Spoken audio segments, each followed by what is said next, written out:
Así que mis hermanos, de inmediato yo les invito a que abramos nuestras Biblias en la carta o la epístola de Judas. Vamos a estar considerando algunos pasajes de esa epístola.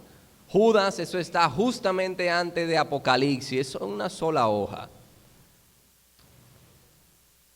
Vamos a estar considerando los versículos 24 y 25, que son los últimos de esta carta. Judas 24 y 25. Así que leemos la palabra en el nombre del Señor. Y a aquel que es poderoso para guardaros sin caída y presentaros sin mancha delante de su gloria con gran alegría, al único y sabio Dios, nuestro Salvador, sea gloria y majestad, imperio y potencia, ahora y por todos los siglos. Amén. Vamos a orar, hermanos. Padre, te damos gracias. Damos gracias, oh Señor, porque un domingo más tú permites que nos reunamos aquí, Señor, como la iglesia, el cuerpo de Cristo. Aquello, Señor, que tú has redimido y llamado por tu gracia, Padre. Mira que ahora, Señor, nos vamos a acercar a tu palabra, Padre. Sabemos que con nuestras fuerzas, oh Señor, no vamos a comprenderla, mas queremos que sea tu Santo Espíritu que nos alumbre los ojos de nuestro entendimiento, oh Señor, y que seamos bendecidos, Señor, con tu palabra. Que sea tu mismo Espíritu aplicando tu palabra a nuestras vidas, oh Señor. Que sea tu Santo Espíritu, Padre, usando este siervo débil, Señor, pero que está en manos de un Dios que es todopoderoso.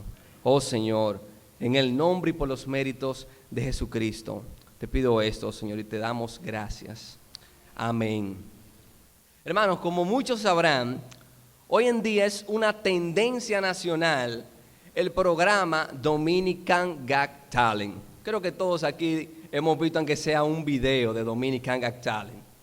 Y Got Talent es un programa de telerrealidad con un formato de competencia de talentos, en el cual los participantes son evaluados por 3 o 4 jurados en audiciones que decidirán si el concursante merece o no pasar a una semifinal.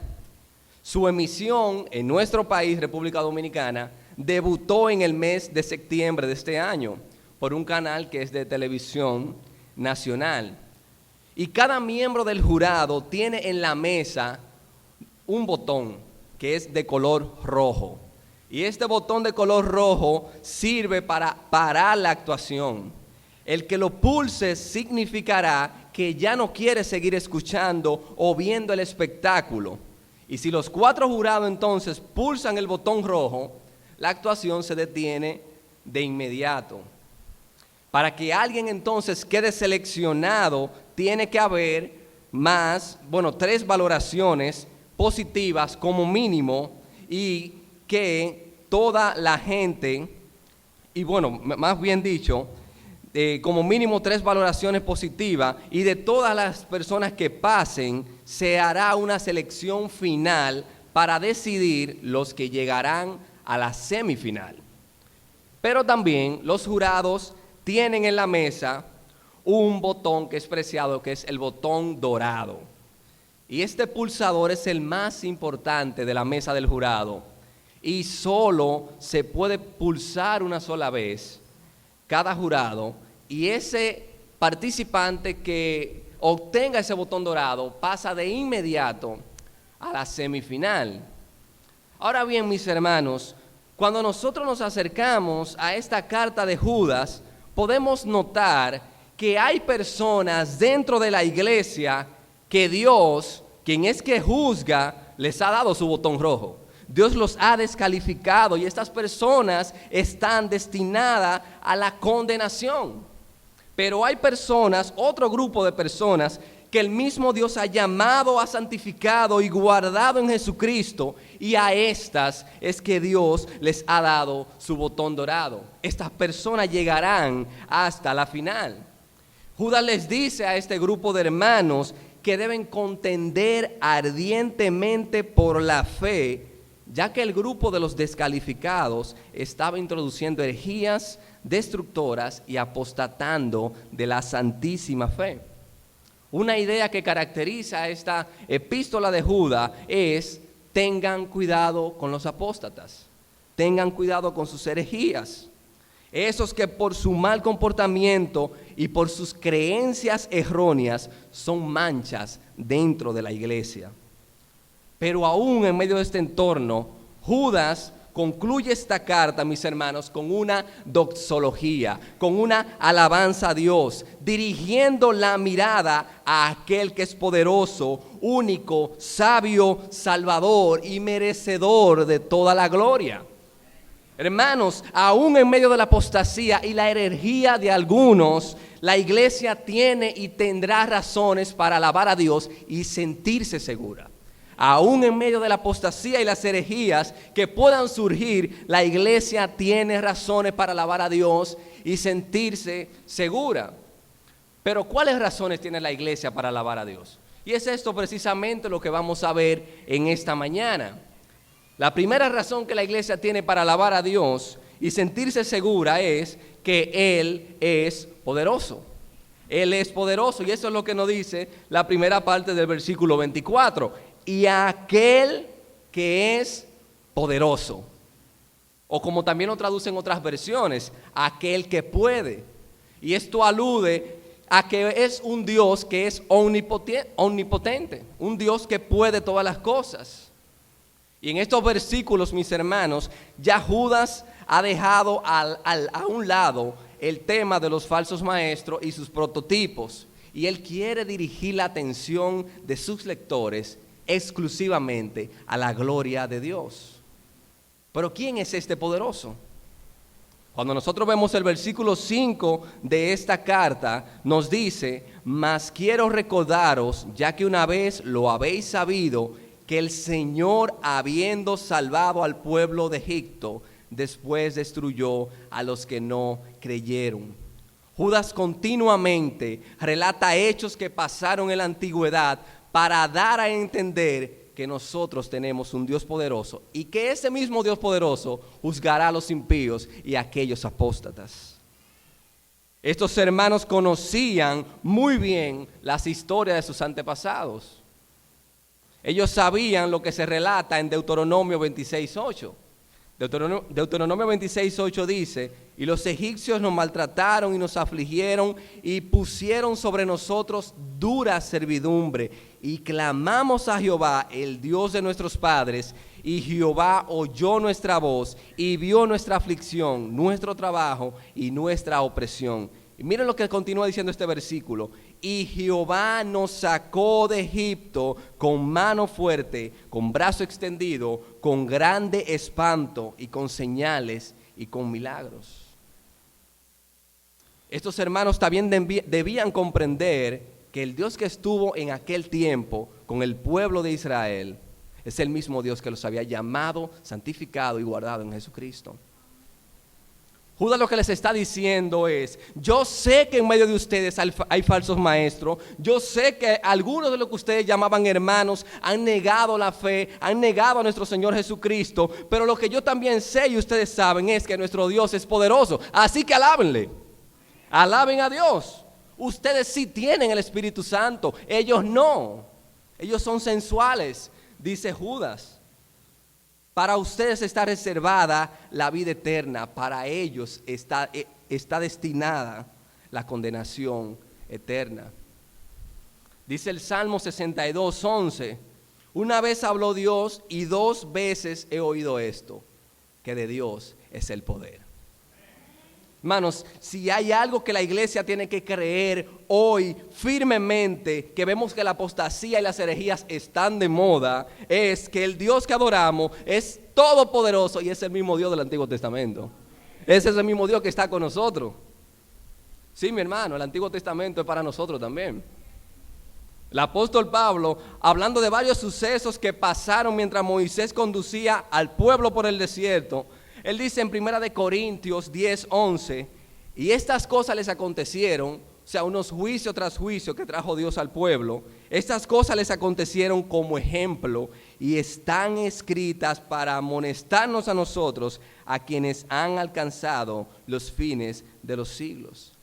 Y es por eso, mis hermanos, que en la carta de Judas, él lleva a sus lectores una y otra vez a recordar el pasado para que esto también les sirva de ejemplos a ellos y que sepan que Dios es poderoso para juzgar y para condenar.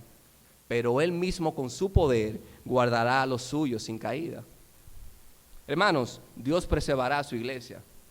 Dios la preservará. A aquellos que Él llamó, a aquellos que Él santificó, a aquellos que Él guardó en Jesucristo. Y nosotros, ¿saben qué? Tenemos que alabarle por eso. Tenemos que alabarle. A continuación, entonces, veamos dos vertientes que el mismo versículo nos da acerca de este poder de Dios. Versículo 24 continúa diciendo, y aquel que es poderoso para guardaros sin caída. La primera vertiente es que Él es poderoso para guardar sin caída lo suyo. Y por el contexto de la carta, nosotros podemos llegar a la conclusión que a la caída que se está refiriendo Judas es precisamente a la apostasía. Es imposible que para un Dios que es todopoderoso, uno de los suyos caiga en apostasía, porque los suyos están guardados en Jesucristo, dijo Judas. Judas sabe que los destinatarios de su carta son lo que él ha mencionado en el versículo número 1. Miren cómo dice el versículo número 1 de Judas. Judas, siervo de Jesucristo y hermano de Jacobo, a los llamados, santificados en Dios Padre y guardados en Cristo Jesús. Y es esa misma idea que él está trayendo al final de su carta para que ellos sepan que aunque están rodeados de apostasía, Cristo los tiene guardados. Cristo los tiene guardados.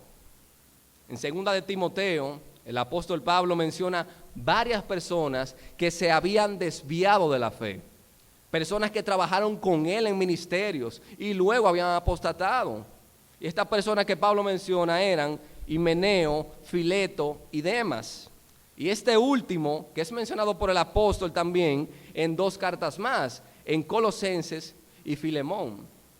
Y Pablo, viendo este panorama de apostasía que se estaba avecinando ya y estaba entrando en la iglesia, él le dice a Timoteo, en el 2 capítulo, verso 19, 2 de Timoteo es eso, él le dice lo siguiente: pero el fundamento de Dios está firme, teniendo este sello.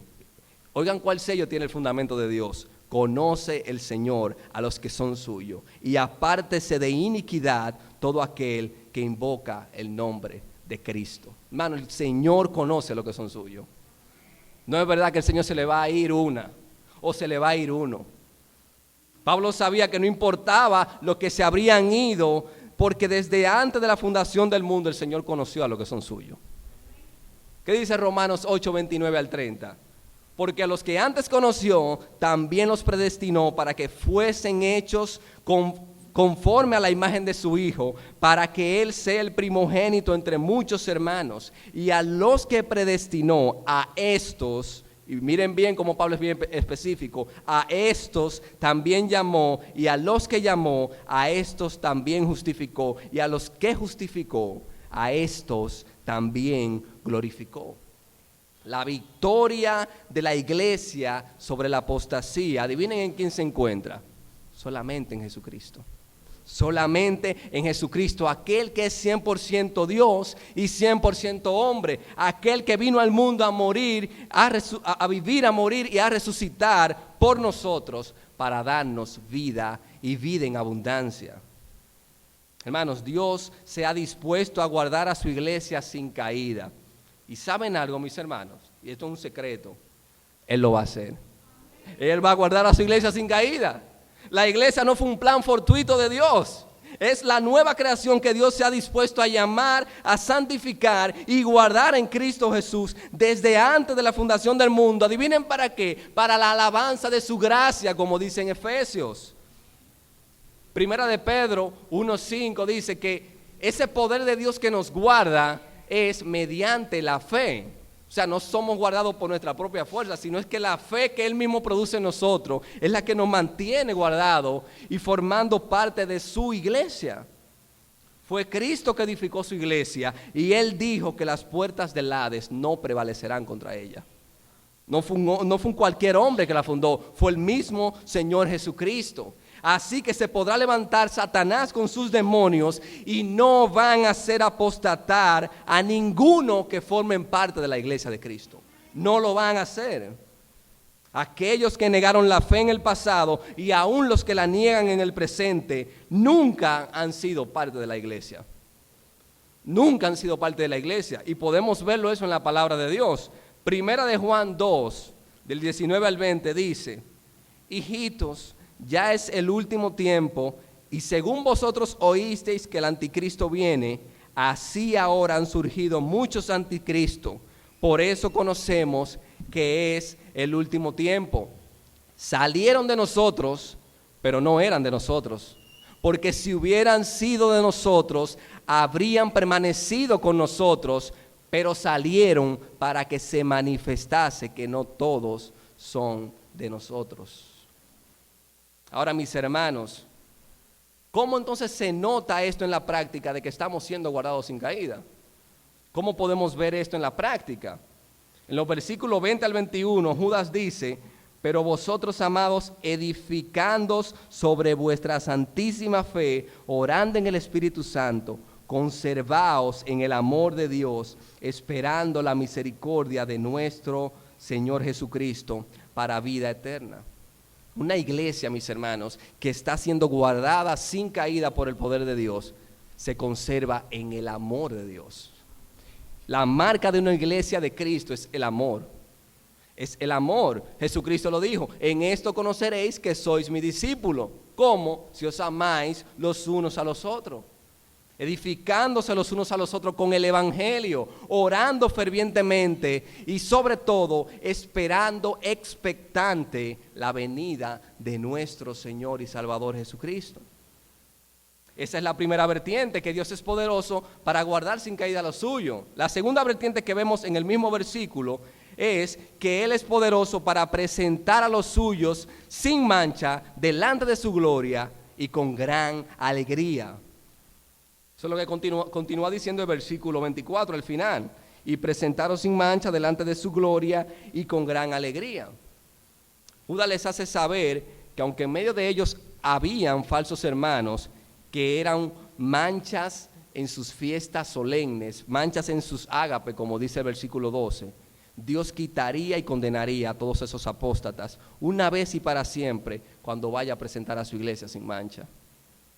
Pero ¿y cómo entonces va a ser esto posible? ¿Cómo es posible que una iglesia donde está siendo atacada por apostasía y herejías, Dios un día la va a presentar sin mancha, sin ninguna de esas personas apóstatas? ¿Cómo en una iglesia, siendo fuertemente atacada por esto, Dios la va a presentar así? Y volvemos a lo que mencionábamos un momento. Es que Dios ha conocido y escogido a los suyos desde antes de la fundación del mundo. Hermanos, esa es la seguridad que tenemos en la palabra. Efesios 1:4 dice: según nos escogió en Él antes de la fundación del mundo, para que fuésemos santos y sin mancha delante de Él. El hecho de que nos mantengamos firmes y fieles a Dios en este mundo caído no viene de nuestras fuerzas. Dios mismo lo ha determinado así, y es su Santo Espíritu que nos capacita para mantenernos así. Es su Santo Espíritu. A veces flaqueamos, a veces pecamos, a veces le fallamos, pero en esos momentos el Espíritu Santo nos recuerda que tenemos redención y perdón por la sangre de Cristo por pura gracia. Y ese mismo Espíritu Santo nos lleva al pie de la cruz y nos dice: mira, he ahí, tus culpas han sido pagadas. Por eso, mis hermanos, el verdadero creyente debe de vivir en constante confesión y arrepentimiento de sus pecados, porque es así como el Espíritu Santo va santificando de forma progresiva a cada creyente hasta llegar a su patria celestial. Más adelante en Efesios 5, del 25 al 27, Pablo, haciendo una analogía del matrimonio terrenal con la relación de Cristo y su esposa, que es la iglesia, Pablo dice lo siguiente: maridos, amad a vuestras esposas, así como Cristo amó a la iglesia y se entregó a sí mismo por ella para santificarla, habiéndola purificado en el lavamiento del agua por la palabra, a fin de presentársela a sí mismo una iglesia gloriosa, que no tuviese mancha, ni arruga, ni cosa semejante, sino que fuese santa y sin mancha. Hermanos, Cristo está santificando a su iglesia y Él seguirá quitando de ella toda impureza hasta presentarla sin mancha y con gran alegría ante Dios el Padre. Y es por eso, mis hermanos, que nosotros no podemos desalentarnos cuando vemos noticias de que fulano o mengano abandonaron la fe. No podemos desalentarnos por eso. Nuestro deber es orar para que Dios tenga misericordia y les conceda un genuino arrepentimiento y una verdadera fe en Cristo. Pero debemos estar conscientes que es Cristo mismo que está santificando su iglesia. Es Cristo mismo que lo está haciendo. Y es por eso, mis hermanos, que nosotros tenemos infinitas razones para alabar a Dios, aunque estemos en medio de un mundo lleno de apostasía y herejías. Y hay un detalle más en ese versículo de Judas 24. Fíjense, mis hermanos, que no solamente los creyentes seremos presentados sin mancha, sino que hay un detalle adicional. Dice el detalle adicional, con gran alegría. Seremos presentados con gran alegría. Es cierto que los creyentes tendremos un gozo inefable aquel día, pero esta gran alegría también la tendrá aquel que nos presentará. Esa gran alegría también la tendrá el Señor que nos presentará. Él tendrá un gozo tan grande que supera todo lo que pueden expresar nuestras palabras. Aquel día, mis hermanos, Él no nos va a presentar de la siguiente manera. Padre, esta es la esposa que tú me dijiste que te presentara, aquí está. No, mis hermanos, el Señor no lo hará así. En aquel día Él nos presentará diciendo: Padre, esta es mi esposa, aquella que escogiste desde antes de la fundación del mundo, para que yo la santificara y la purificara, y aquí está, sin mancha, sin arruga, santa, irreprensible. Es con gran alegría que nos va a presentar, mis hermanos. Por eso nos está guardando. Oh, hermanos, ¿acaso no es digno nuestro Dios de la más suprema alabanza? Y esto no se queda ahí. Aparte de que nuestro Dios es poderoso, otra razón que tenemos para alabarle es porque Él es único y sabio. Dice el versículo 25, al único y sabio Dios. En Isaías 44:6, dice: así dice Jehová, Rey de Israel, y su Redentor, Jehová de los ejércitos: yo soy el primero, yo soy el postrero, y fuera de mí no hay Dios. Isaías 45:18 dice también: porque así dijo Jehová, que creó los cielos, Él es el Dios, el que formó la tierra, el que la hizo y la compuso. No la creó en vano, para que fuese habitada la creó. Yo soy Jehová y no hay otro. Y de seguro muchos podremos recordar esa historia del profeta Elías con los profetas de Baal. Elías le dijo en Primera de Reyes 18:24: invocad luego vosotros el nombre de vuestros dioses, y yo invocaré el nombre de Jehová. Y el Dios que respondiere por medio de fuego, ese sea Dios. Y todo el pueblo respondió diciendo: bien dicho, vamos a hacerlo. Y los profetas de Baal vociferaron, se cortaron hasta sangrar conforme a unos ritos paganos que ellos tenían. Y al mediodía Elías se burlaba de ellos diciéndole: griten en voz alta, porque Él es un Dios. Quizás está meditando, o tiene algún trabajo, o va de camino. Tal vez duerme y hay que despertarle. Y luego, pasado el tiempo, mis hermanos, ninguno de los dioses de ellos respondían.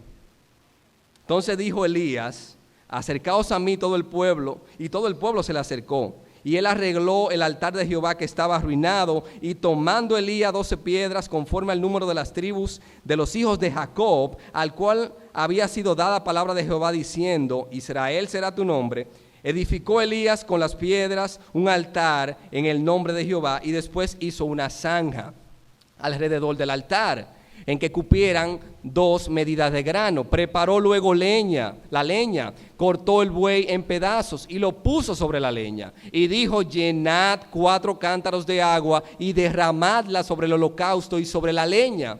Y dijo: hacedlo otra vez, y otra vez lo hicieron. Dijo aún: hacedlo la tercera vez, y lo hicieron tercera vez. De manera que el agua corría alrededor del altar, y también se había llenado de agua la zanja. Cuando llegó la hora de ofrecerse el holocausto, se acercó el profeta Elías y dijo: Jehová, Dios de Abraham, de Isaac y de Israel, sea hoy manifiesto que tú eres el Dios en Israel y que yo soy tu siervo y que por mandato tuyo he hecho estas cosas. Respóndeme Jehová para que se conozca este pueblo que tú, oh Jehová, eres el Dios y que tú vuelves a ti el corazón de ellos. Entonces cayó fuego de Jehová y consumió el holocausto, la leña, las piedras y el polvo, y aún lamió el agua que estaba en la zanja.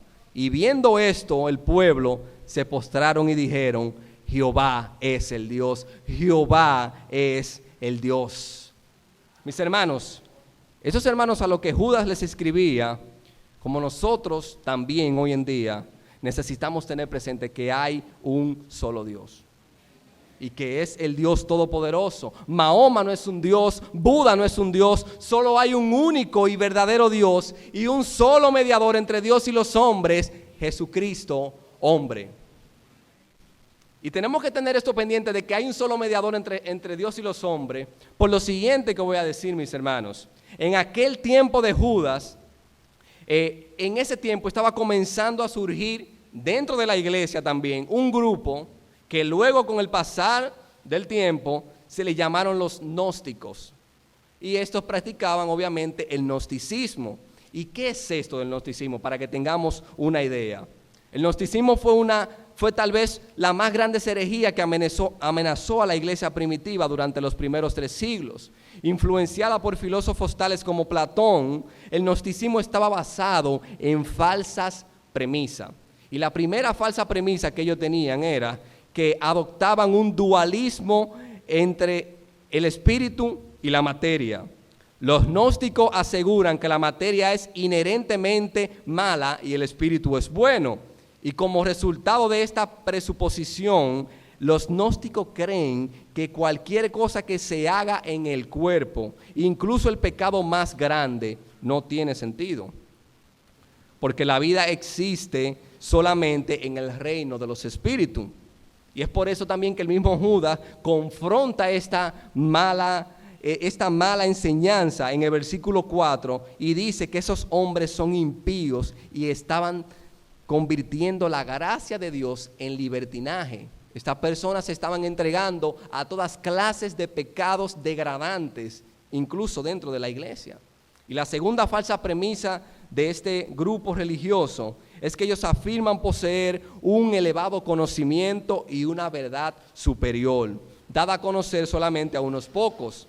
El gnosticismo viene de la palabra gnosis, que significa conocer, y los gnósticos sostienen poseer un conocimiento superior adquirido fuera de la Biblia, en algún plano místico superior de la existencia. Ellos se ven a sí mismos como una clase privilegiada, elevada sobre todas las demás por su conocimiento más elevado y profundo de Dios. Ellos creen que Dios le ha revelado una nueva profecía.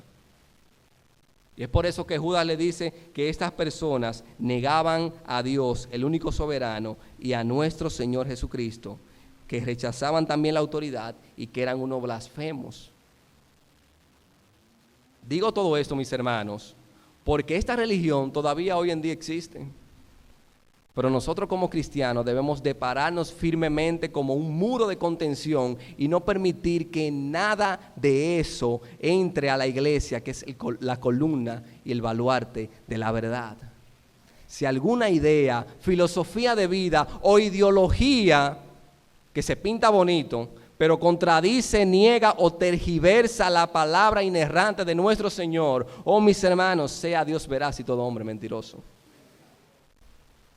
Es en nuestro Señor Jesucristo que están escondidos todos los tesoros de la sabiduría y el conocimiento. Él es único, pero Él también es sabio. El apóstol Pablo también prorrumpe en alabanza en Romanos 11, 33 al 36, hablando precisamente de la sabiduría de Dios.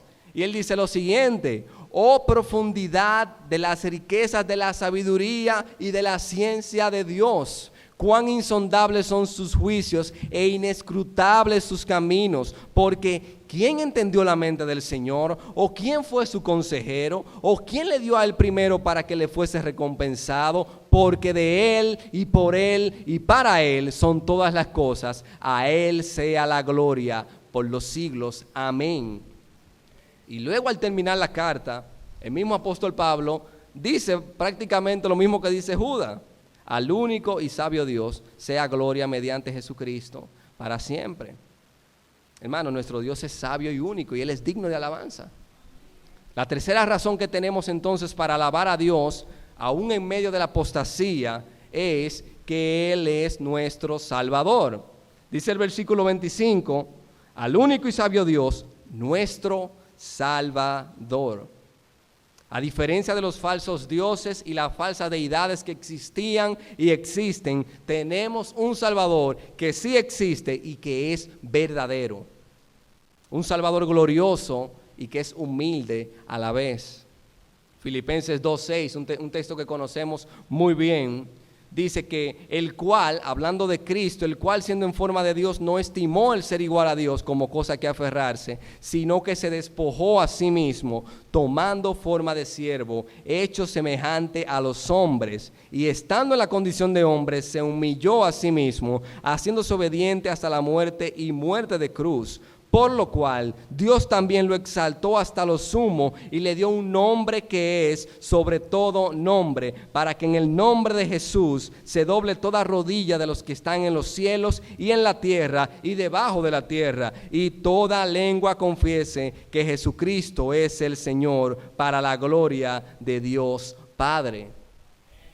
Mi hermano, si acaso se te olvida alabar a Dios por cualquier motivo, que nunca se te olvide de alabarlo porque Él te salvó. Hermanos, en tu tiempo de oración recuerda su salvación. En tu tiempo de estudio de la palabra recuerda su salvación. En tu tiempo devocional solo o familiar recuerda su salvación. Incluso, mi hermano, hasta para orar por los alimentos recuerda que Cristo te salvó. Si tú puedes dar gracias por esos alimentos, porque precisamente Cristo nos ha salvado y ha santificado todo para nuestro deleite. Dice Tito 3, del 4 al 5.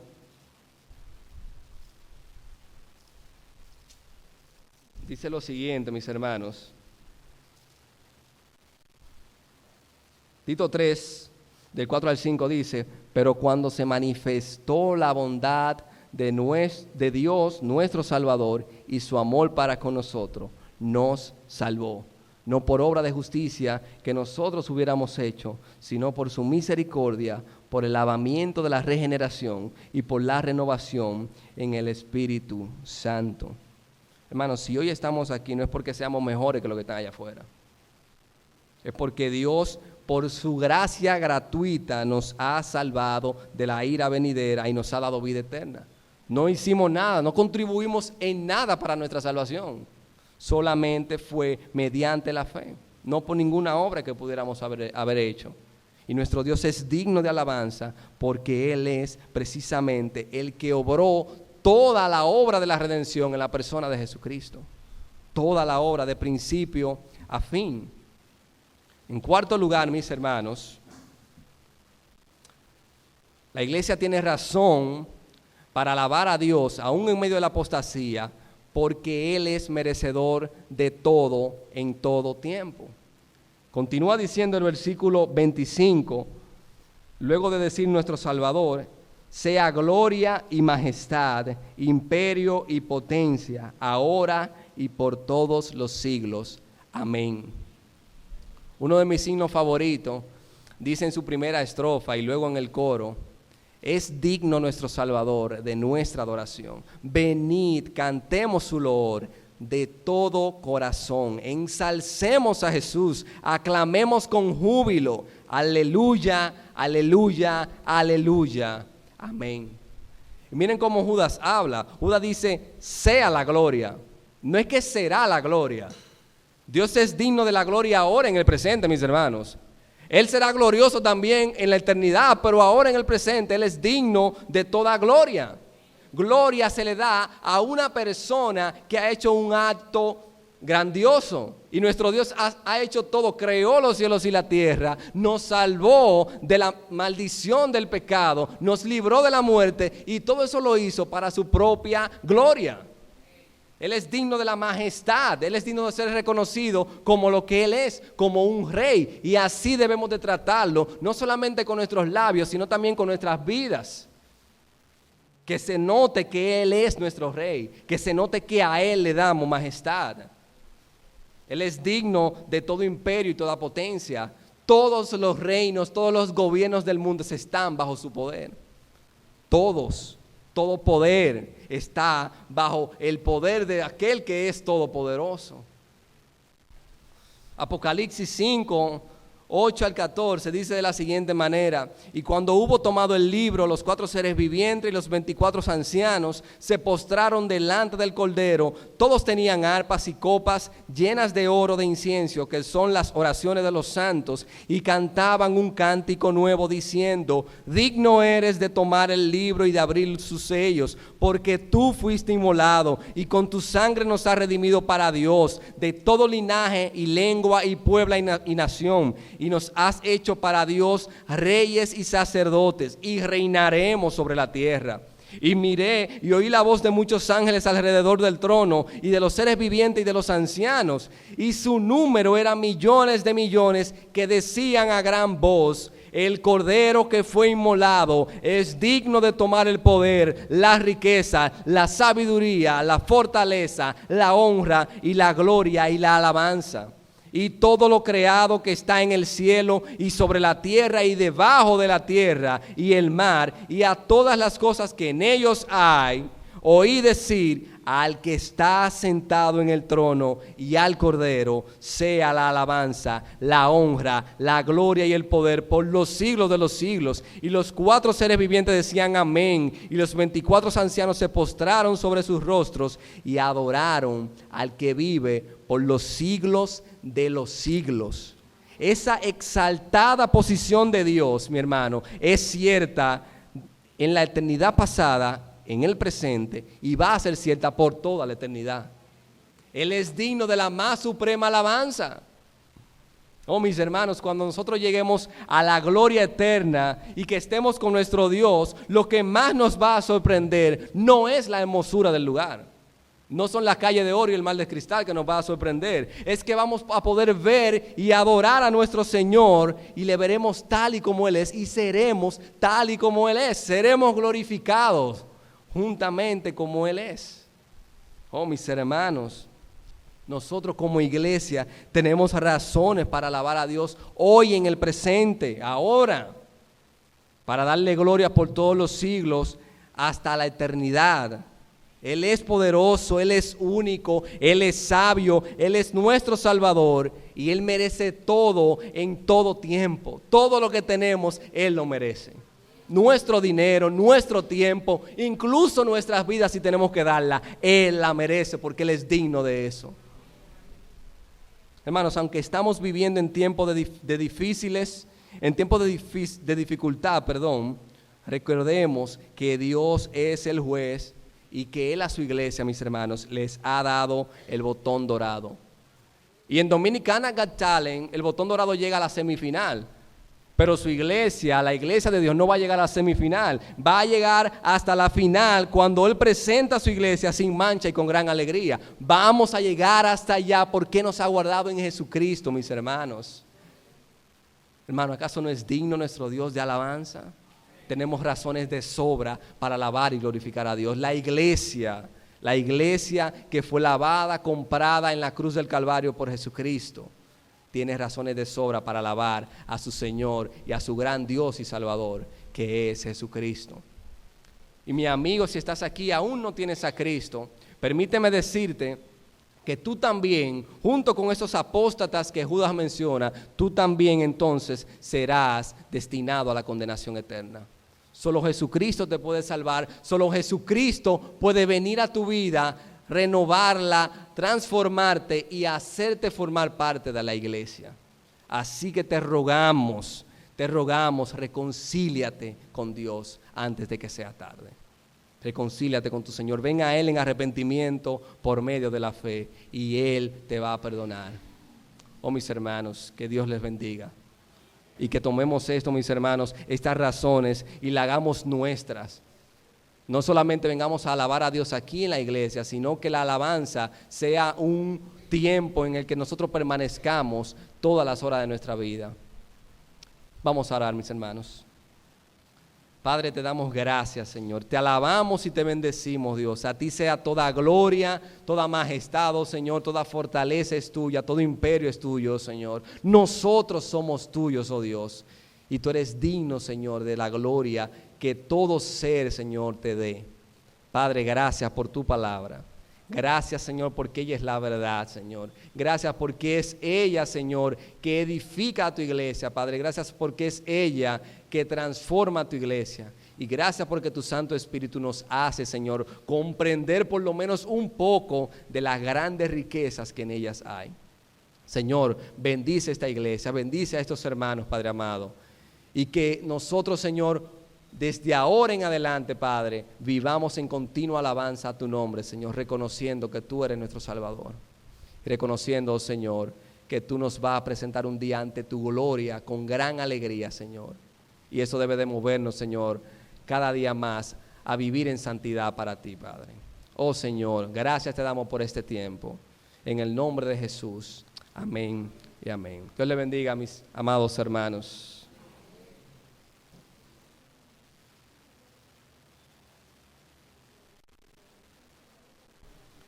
Pónganse de pie.